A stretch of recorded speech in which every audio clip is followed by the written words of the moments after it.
week I'm going to be showing you an ab exercise. So this is the decline crunch. Now firstly, what we want to do, we want to actually adjust it to the right height. So by adjusting it, we've got a little knob down here. So it's a bit of a shape and it can go up or down. So we'll leave it on that setting.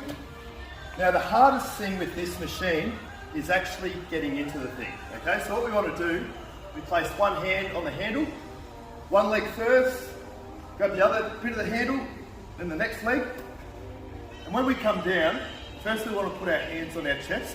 When we come down, we don't want to go all the way down, just because it puts like unnecessary pressure on that spine, so it could cause an injury. So what we want to do, we just want to come down to about 45 degrees like that. Breathe in, exhale. In, exhale.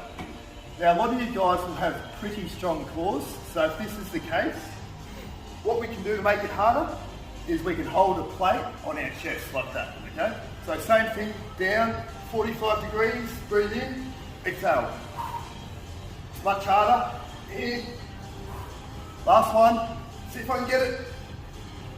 Ooh. There we go guys, the decline crunch.